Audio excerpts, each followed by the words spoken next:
Comment le papa impliqué aide-t-il la maman dans sa carrière? Comment encourager les entreprises réfractaires à mieux reconnaître la place du père salarié? Ces questions sont évoquées dans mon podcast qui donne la parole aux papas, ceux-là qui sont soucieux de ne pas sacrifier le bien-être de leur famille sur l'autel des obligations professionnelles. Je suis Clarisse Magnécou, coach professionnel certifié, maman de 2 formidables enfants. J'accompagne les femmes salariées ou entrepreneuses à concilier au mieux au quotidien la vie privée et la vie professionnelle. Et si nous écoutions aussi les papas, nos alliés? Bienvenue dans mon podcast. Je vous souhaite une très belle écoute.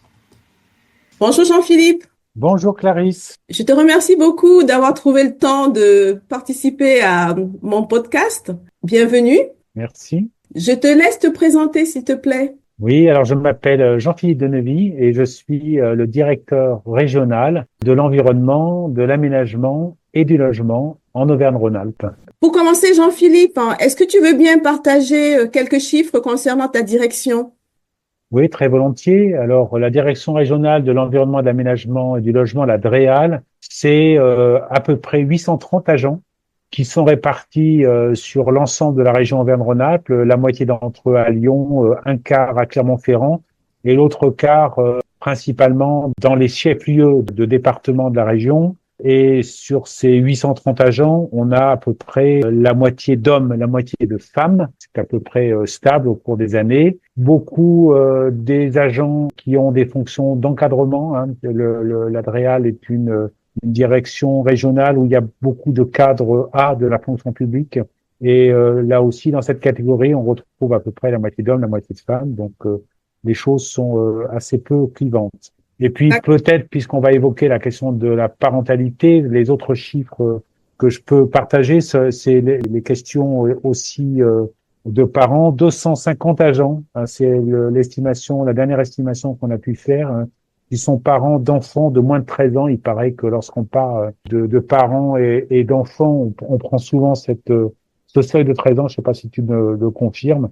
Donc 250 agents qui sont parents d'enfants de moins de 13 ans.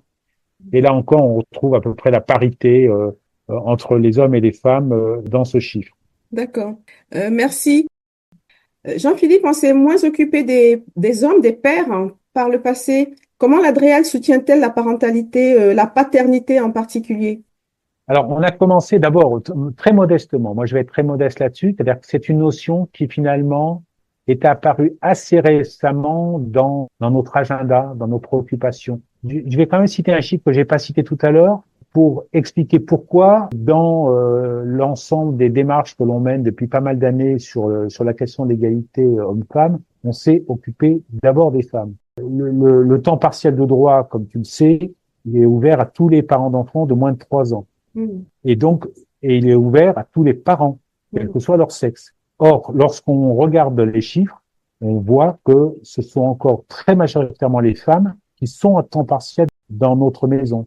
30% des femmes en temps partiel, donc des mères de jeunes enfants, 9% des hommes, dans des situations très comparables. Donc, il était normal, d'une certaine manière, que quand on parle d'égalité homme-femme, ou femme-homme, peu importe, l'ordre dans lequel on le dit, on commence d'abord à s'occuper de la question des femmes, de la question de la compatibilité de leur carrière vis-à-vis de la parentalité, vis-à-vis de retour de la parentalité, enfin voilà. Après, effectivement, lorsqu'on a mis en chantier notre nouveau plan égalité femmes-hommes avec une nouvelle déléguée interne à notre service qui pilote ces sujets, on a mis en place un gros projet avec des agents volontaires. On fait très souvent comme ça dans notre maison lorsqu'on a un projet qui touche à l'organisation du travail, qui touche à la frontière entre vie privée et vie professionnelle, ou qui touche à des sujets d'intérêt commun. Bon, on met en place un petit groupe projet avec des volontaires. Et on a eu la chance d'avoir dans ces volontaires qui ont travaillé sur le plan d'égalité femmes-hommes, des gens très impliqués qui ont essayé de sortir des sentiers battus et qui ont donc souhaité travailler plus globalement sur la question de la parentalité et donc d'intégrer d'une certaine manière la question du jeune papa dans les réflexions, et pas uniquement sur la question des mamans. Et donc, ça nous a conduit à élaborer un plan, c'est peut-être un mot qui est connoté péjorativement, mais en tout cas, un certain nombre d'actions en faveur de la parentalité à l'ADREAL et donc de s'occuper des jeunes papas par ce biais. Et ce groupe projet Jean-Philippe, tu as noté qu'il y avait aussi beaucoup d'hommes impliqués? Alors, beaucoup non. Il faut y aller modestement et il faut y aller en se disant qu'on plante des petites graines et puis qu'à un moment donné, les choses prennent de l'ampleur. Donc non, le groupe est majoritairement composé de femmes. Il y a des hommes, mais qui sont encore minoritaires. En tout cas, peu importe, hein, c'est un premier pas. Ce plan en faveur de la parentalité, il a donné lieu, comme je le disais à l'instant, à un certain nombre d'actions. Mhm. Ces actions, nous communiquons beaucoup dessus.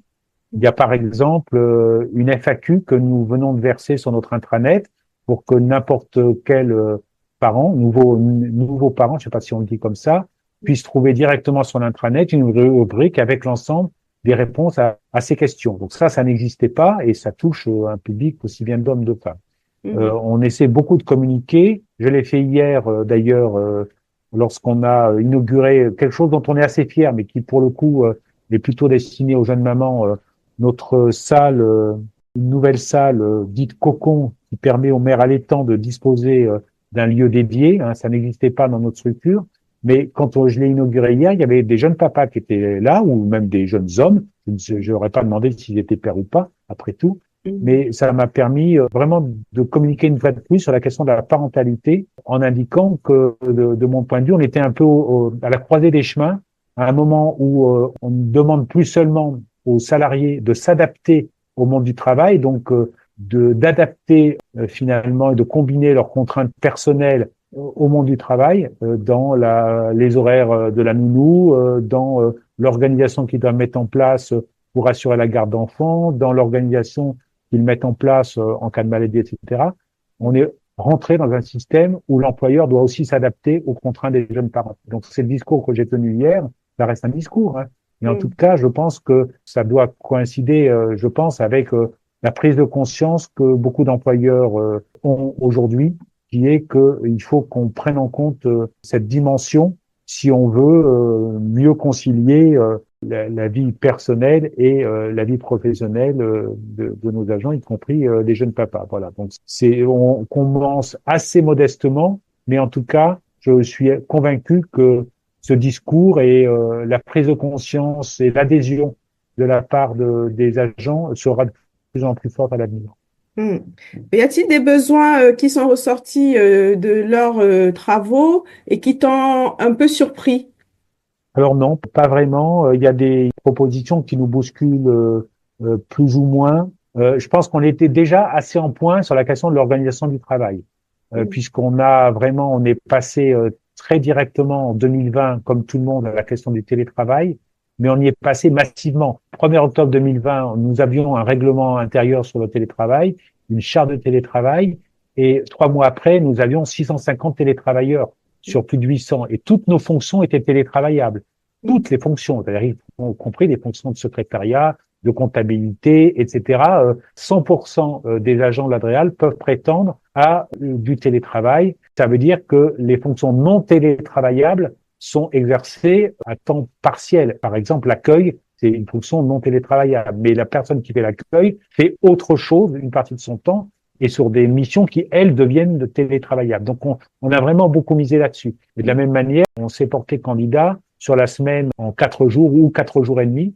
On fait partie, je crois, des 3 DREAL en France qui nous sommes portés candidats pour expérimenter ces nouveaux dispositifs de travail de façon assez ouverte sur les différents dispositifs possibles, de façon là aussi à pouvoir intéresser l'ensemble de nos agents, qu'ils soient parents ou pas, mais en particulier pour les parents, pour pouvoir se libérer plus facilement, par exemple le mercredi après-midi, je le cite au hasard, sans avoir à passer à temps partiel, puisque là aussi, on sait que c'est un facteur de discrimination entre les parents et les non-parents d'une part et entre les hommes et les femmes d'autre part. Donc sur la question de l'organisation du travail, finalement, il y a eu assez peu de demandes parce qu'on était déjà dans un système avec déjà beaucoup de sophistication dans les rythmes d'organisation du travail possibles. Après, les demandes, elles sont beaucoup sur les gardes d'enfants. Enfin, faut pas se cacher.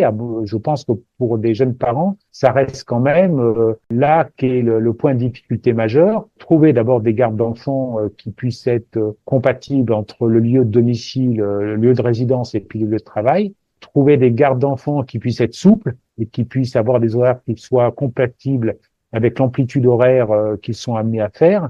Trouver des gardes d'enfants occasionnels lorsque on a, pour une raison X ou Y, un besoin particulier qui est non couvert par une crèche ou par une nounou, etc. Voilà, tout ça, ça reste quand même une demande assez forte et que pour l'instant, on a du mal totalement à honorer. D'abord parce que, alors l'idée, par exemple, qui a été portée par certaines organisations syndicales, hein, qui sont très actives sur ce sujet-là, alors très actives, pas dans un sens d'ailleurs revendicatif, très actives dans un sens collaboratif, à essayer de travailler avec nous sur des solutions nouvelles. Et la question de la crèche, évidemment, été posée, avec la difficulté qu'on a à y répondre pour des tas de raisons, mais surtout pour des questions d'organisation. Et aussi parce que, comme je l'ai indiqué tout à l'heure, c'est pas du tout la même chose d'imaginer un système à Lyon où on a 400 agents et on a dans un écosystème où on a beaucoup d'entreprises ou de services publics autour de nous qui pourraient être des partenaires. C'est pas du tout la même chose par rapport à d'autres implantations où là les choses sont plus difficiles. En tout cas, c'est des sujets sur lesquels on réfléchit, mais on a de la difficulté à trouver véritablement la solution miracle. Une crèche inter-entreprise, interstructure, ce serait envisageable? Alors, ça serait l'idéal dans nos rêves. Et comme tu le sais aussi bien que moi, puisqu'on a travaillé tous les deux sur le site de la Défense, ça existe sur le site de la Défense. Et puis, il y a une densité de travailleurs sur le site de la Défense n'est pas vrai chez nous. C'est-à-dire que une crèche inter-entreprise chez nous est beaucoup plus difficile à imaginer qu'une crèche inter-entreprise à Paris. Voilà. Donc, pour l'instant, on bute un peu sur cette idée et on n'arrive pas à lui trouver un réalisme. Ça ne veut pas dire qu'on l'abandonne, hein, mais ça veut dire qu'il faut qu'on arrive encore à y travailler. Alors, je sais que tu n'es pas un employeur qui abandonne facilement face à l'adversité, Jean-Philippe. Non, mais tu as raison de dire ça. Et en tout cas, j'abandonne pas une idée auquel je crois et dont je me dis qu'on pourrait la rendre réaliste. Je pense que j'ai vraiment besoin d'être certain d'avoir fait le tour des choses, d'être certain que l'idée n'est pas réaliste, qu'elle n'est pas bonne et qu'il faut en poursuivre une autre. Donc sur celle-là, je reste, on va dire, dans cet état d'esprit de dire qu'on n'a pas encore peut-être complètement creusé l'idée.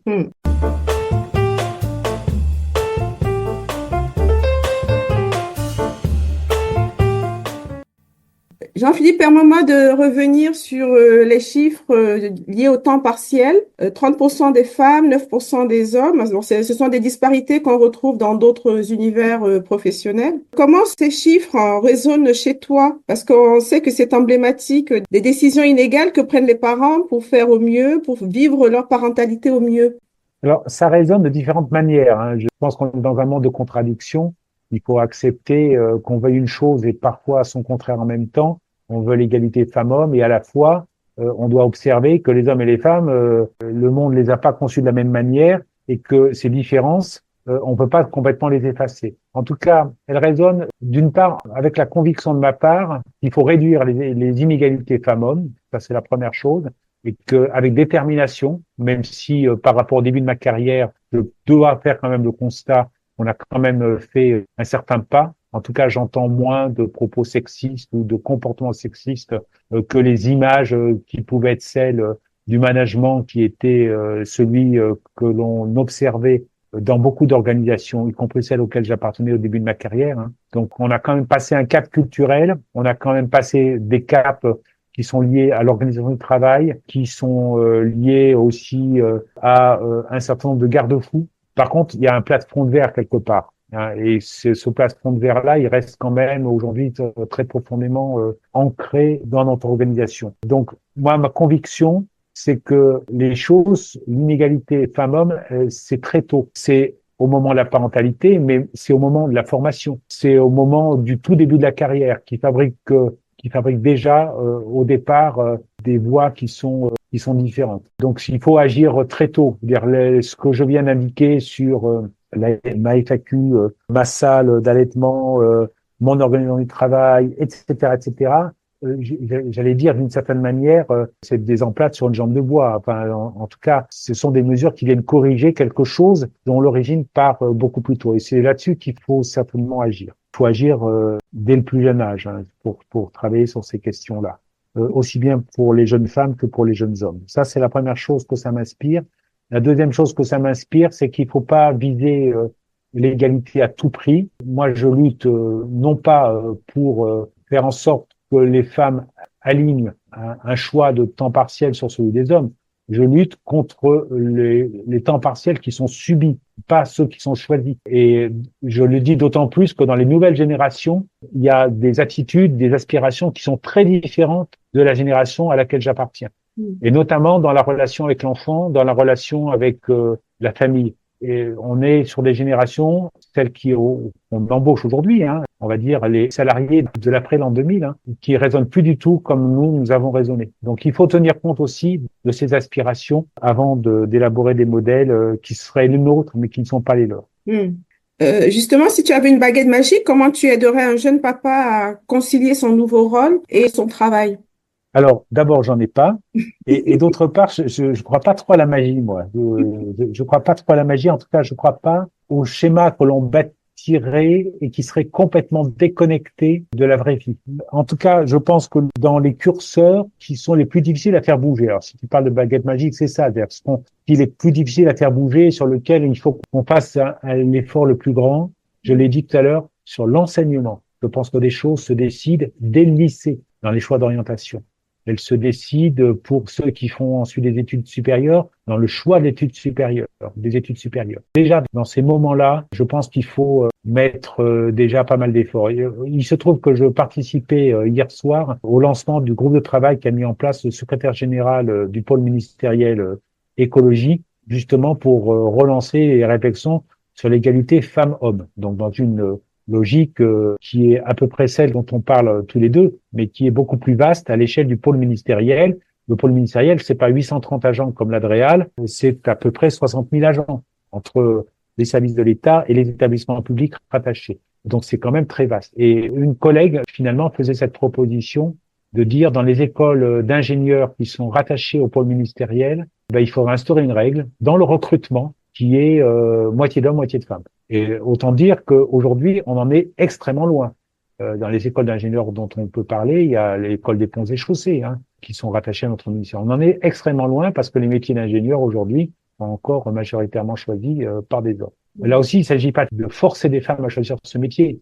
Il s'agit juste de se dire que si on veut à un moment donné fabriquer des parcours professionnels qui ne soient pas réservés aux uns plutôt qu'aux autres, il faut qu'on arrive à prendre cette question très tôt. Donc pas dans ma baguette magique, mais dans les résolutions fortes qu'il faut prendre, il faut effectivement se poser cette question-là, des recrutements dans l'enseignement secondaire, dans les écoles supérieures, parce que c'est beaucoup de choses se jouent là. Et puis la deuxième chose, j'en ai parlé, qui me paraît aussi un élément extrêmement difficile à faire évoluer, c'est la question de la garde d'enfants. Dans mon monde idéal, j'aimerais bien que, alors là pour le coup, je touche plus à la question des cadres supérieurs, hein, qui ont des moyens qui sont pas ceux des catégories C ou des catégories B, hein. Mais c'est la question de notre capacité à avoir des jeunes parents à trouver des gardes d'enfants qui puissent les amener à avoir l'esprit serein quand ils laissent leur enfant le matin et l'esprit serein toute la journée avec des situations qui soient sécurisées, ce qui n'est pas le cas aujourd'hui. Voilà. Oui, c'est vrai que le mode de garde peut être un frein à la reprise du travail dans la sérénité, que ce soit satisfaisant ou qu'il n'y en ait pas du tout. C'est un vrai sujet pour les parents, effectivement. Peut-être si je termine je poursuis quand même sur les sujets difficiles. Je voudrais pas les résumer qu'à ces deux-là. Puis on en a déjà beaucoup parlé. La question de l'écart salarial entre femmes et hommes est quand même un sujet. Je ne sais pas si c'est une baguette magique qu'il faut. Alors c'est en partie la conséquence de ce qu'on vient de décrire, hein. L'écart salarial, il se construit d'abord avec des déroulements de carrière, et ces déroulements de carrière se construisent en partie avec la question du temps partiel, avec la question de la formation initiale, avec la question du rapport à la parentalité différente pour l'homme et les femmes. Mais pas que. Et donc, je pense que dans les gros sujets sur lesquels il faut, là aussi, pas une baguette magique, mais beaucoup de résolutions, il y a la question de la réduction de cet écart. Oui, tu as parlé de l'organisation du travail, Jean-Philippe. Nous savons que la culture du présentéisme à la française, la culture de la réussite au masculin, avec cette injonction à être le pilier financier de la famille pour le père, tout ça peut être des freins à la paternité et à l'investissement du père au sein de son foyer. Comment cela résonne chez toi? Alors, je pense que là aussi, par rapport au moment où je suis rentré dans la fonction publique, je pense que ce que tu viens de décrire existait réellement. Et je pense que la génération à laquelle j'appartiens était, on va dire, sans doute très imprégnée de cette culture de la réussite, de l'ascension professionnelle, des promotions, des parcours obligés, entre guillemets. Et dans les parcours obligés, il y avait la question des mobilités. Quand je suis rentré dans la fonction publique, pour être promu au grade supérieur, il fallait faire 3 postes différents dans 3 structures différentes et avoir géré une mobilité lointaine. Enfin, c'était quasiment obligé. Et donc la question entre cette déroulement de carrière et les choix personnels sont certainement pas hermétiques. Je pense que les choses ont quand même beaucoup changé. D'abord parce que les règles de gestion, même, se sont quand même nettement assouplies et que la question, par exemple, de la mobilité géographique prend beaucoup moins d'importance dans nos règles de gestion, de promotion qu'elle prenait il y a 10 ou 20 ans, d'une part. Et puis que d'autre part, je pense que, enfin, je l'ai dit tout à l'heure, je pense que les nouvelles générations sont tout simplement pas du tout dans ce modèle-là, sont pas du tout dans le modèle, d'une certaine manière, de vouloir sacrifier une vie personnelle pour une ascension professionnelle. Moi, quand j'ai commencé ma carrière, j'avais un ami très proche, qui était d'une certaine manière le vilain petit canard. Lui ne voulait pas bouger. Il y avait la question de sa famille qui était au centre de ce projet, et donc de sa parentalité, mais sans doute pas que. Mais en tout cas, il ne voulait pas bouger, et donc il n'a jamais été promu. Jamais. Il a fait toute sa vie au premier grade de la catégorie A. Et je le cite parce que à l'époque, pour nous, c'était un ovni. C'était le vilain petit canard. C'était celui qui ne suivait pas le troupeau. Je pense qu'aujourd'hui, les choses sont complètement différentes. Je pense qu'aujourd'hui, une majorité de jeunes, d'abord, ne se projettent pas toute leur vie avec un même employeur, fût-il l'administration de l'État, sont prêts, on va dire, du jour au lendemain, finalement, à quitter leur employeur s'ils trouvent mieux. Et dans le mieux, il y a beaucoup de choses. Il y a le sens, il y a l'intérêt technique du métier, il y a la famille, il y a des choix encore plus intimes et personnels. Peut-être que je me trompe et que je suis un peu naïf, mais en tout cas, je trouve que cette question est beaucoup moins prégnante qu'elle a été à un moment donné. Hmm. Un père qui rentre tôt, enfin, en tout cas, qui rentre à des horaires compatibles avec la présence auprès des enfants, qui s'investit pleinement à la maison, indirectement, permet à la maman de se déployer sereinement dans sa carrière. Comment l'organisation du travail à l'Adréal permet justement aux pères qui ont envie d'être présents auprès des leurs de rentrer assez tôt? Alors, comment elle le permet et quelles sont les limites? Je vais même, si tu veux, répondre à une question que tu ne poses pas. Parce qu'elle le permet simplement parce qu'on a écrit, mais il y a déjà quelques années, dans notre note d'organisation générale, qui est une sorte de charte de vie commune, si je peux trouver un mot un peu moins vilain, on a inscrit ce principe de frontière entre vie professionnelle et vie privée, qui consistait à prendre des mesures d'organisation pour permettre justement ne pas freiner la possibilité pour des salariés, qu'ils soient parents ou pas, de rentrer à des horaires décents chez eux et de couper, une fois qu'ils sont rentrés chez eux, de couper d'une certaine manière complètement pont avec la vie professionnelle. Et donc on a inscrit par exemple dans notre règlement intérieur l'interdiction de faire des réunions qui commencent après 17 heures ou qui se finissent après 18 heures pour être plus exact, et a fortiori lorsque elle mobilisait des gens qui venaient d'endroits différents, liés à notre caractère multisite. On a inscrit aussi très tôt, maintenant l'idée est assez commune et partagée par tout le monde, la question du droit à la déconnexion, et donc c'est l'interdiction d'envoyer des mails après 19 heures. Voilà, c'est 2 mesures, là aussi j'invente rien que beaucoup d'employeurs connaissent déjà, mais en tout cas, nous, on l'a fait très tôt, de mémoire, c'était en 2016, il y a déjà maintenant 9 ans. Ça a permis, au-delà de ce qui est interdit, qui est toujours à prendre avec précaution, ça a permis un discours managérial qui était très clair. Il y a un temps pour le travail, et ce temps-là, il commence à une heure décente le matin et se finit à une heure décente en fin d'après-midi. Et après, il y a une vie privée. Et cette vie privée, elle passe par le fait que les agents ne soient pas sollicités après la fin de l'après-midi. Et donc, ce discours managérial, je pense qu'il a passé assez bien parce que ça correspondait aux aspirations de la plupart de nos agents. Après, il y a les freins. Pourquoi ça fonctionne pas? Ce qui fonctionne pas, c'est la charge de travail. Je parle d'une époque où nous étions encore 1 millier. Maintenant, nous sommes 830. On a perdu à peu près 150 agents en l'espace de 5-6 ans, liés au choix des gouvernements successifs de maîtriser la masse salariale et le nombre de fonctionnaires, et chacun peut le comprendre dans un pays qui a un déficit budgétaire chaque année. Chacun peut comprendre ça, mais comme la charge de travail n'a pas diminué et qu'elle se fait avec moins d'agents qu'avant, eh bien évidemment, l'agent il a le choix entre continuer à travailler le soir ou bien finalement reporter du travail pour le lendemain, le surlendemain, etc. Et donc ça, c'est quand même, il faut être lucide, c'est quand même le frein à la question du respect de la séparation entre vie professionnelle et vie privée. Et en gros, le schéma que l'on constate quand même dans beaucoup de situations de jeunes parents, c'est effectivement des jeunes parents qui rentrent tôt, comme je rentrais moi en début de ma carrière, qui sont là pour récupérer leurs gamins à la crèche, qui sont là pour faire à manger, pour les faire manger, pour leur raconter une histoire, pour les mettre au lit à 1 heure décente. Donc tout ça, c'est bien. Sauf que ces mêmes parents-là, très souvent, ils se remettent sur leur mail une fois que les enfants sont couchés. Et donc, ils réattaquent une deuxième partie de leur vie professionnelle. Donc ça, c'est un effet qui est redoutable, mais qui malheureusement existe et qu'il faut absolument pas cacher. Oui, la plupart des parents, des agents parents, composent avec cette réalité systémique, c'est vrai. Mmh.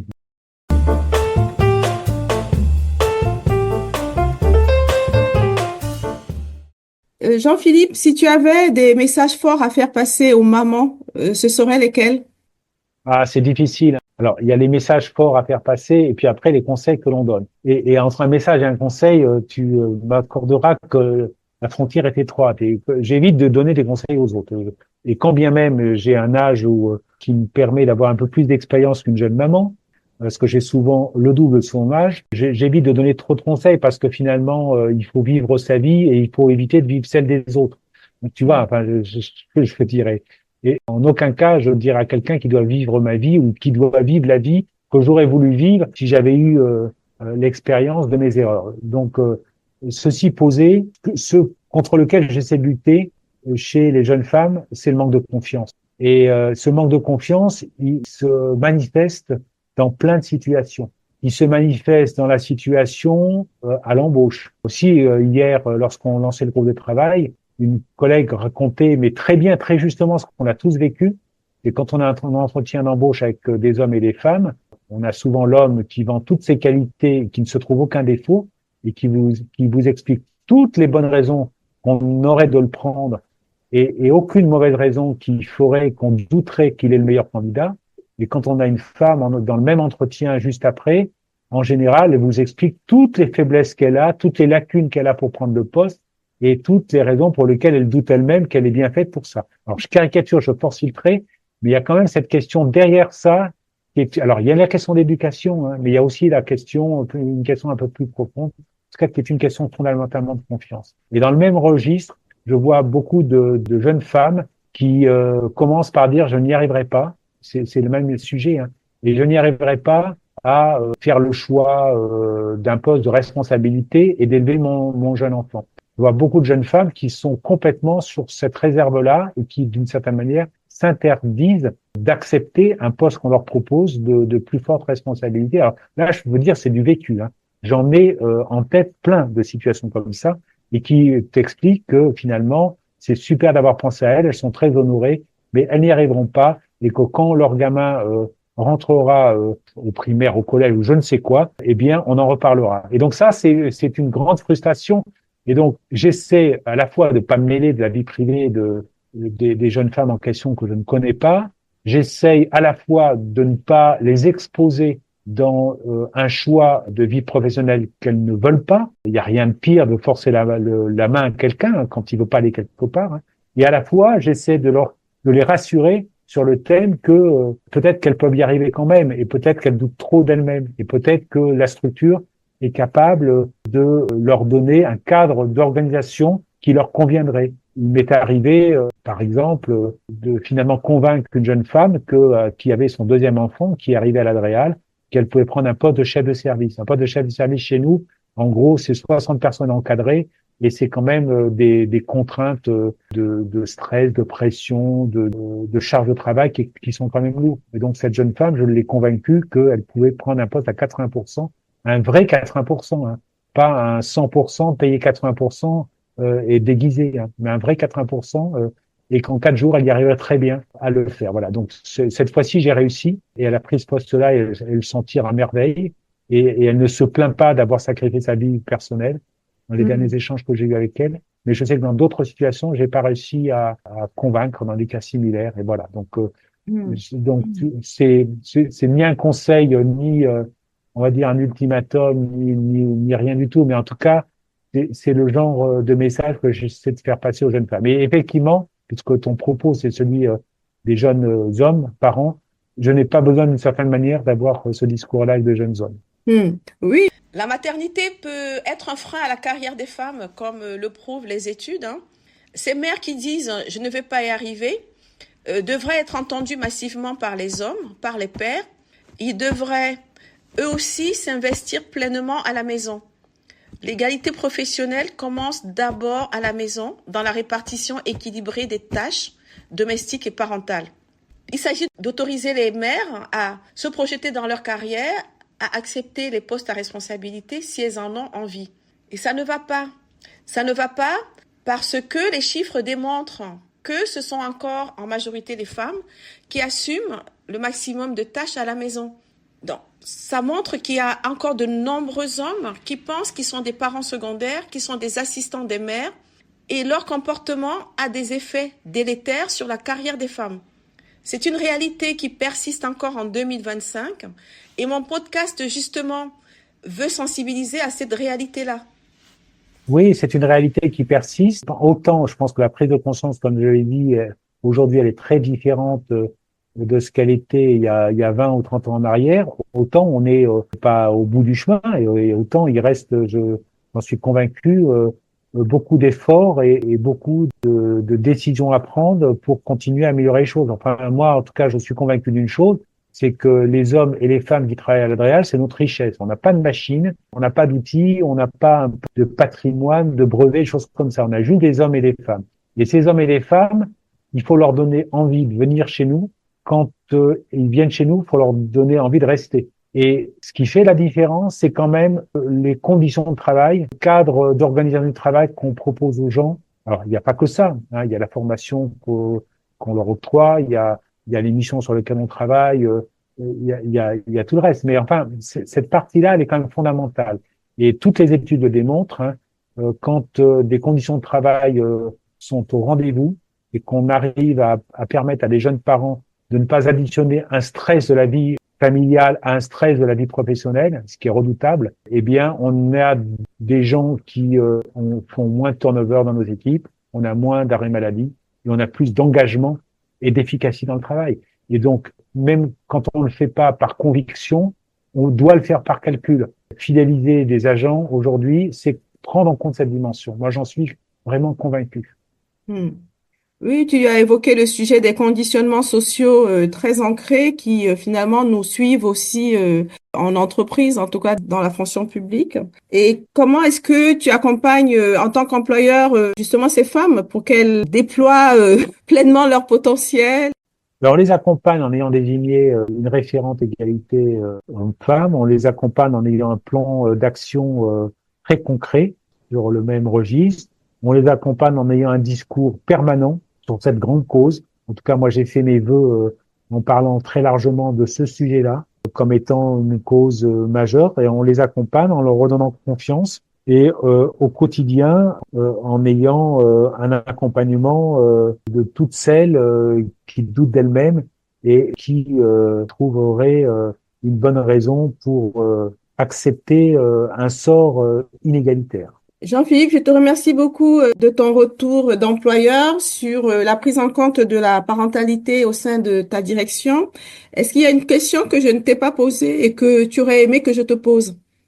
Écoute, non, je pense que le tour a été très complet, Clarisse. Je merci beaucoup en tout cas de t'être intéressé à l'Adréal en tant qu'employeur. Je pense que ce sont des sujets, je sais, qui te tiennent à cœur, mais qui font parfaitement résonance chez nous. Hmm. Merci et tout mon soutien à tout ce que tu vas mettre en place justement pour aller plus loin encore, parce au bout, c'est l'égalité professionnelle femmes-hommes qui en profitera. Tout à fait. Merci encore Jean-Philippe. Merci à toi. Très bonne fin de journée. Au revoir. Au revoir. Chers auditeurs, un grand merci pour votre écoute. Pour soutenir mon podcast, vous pouvez vous abonner sur votre plateforme préférée. Vous pouvez aussi le partager ou mettre des commentaires. N'hésitez pas à me suivre sur LinkedIn. Je vous dis donc à très bientôt.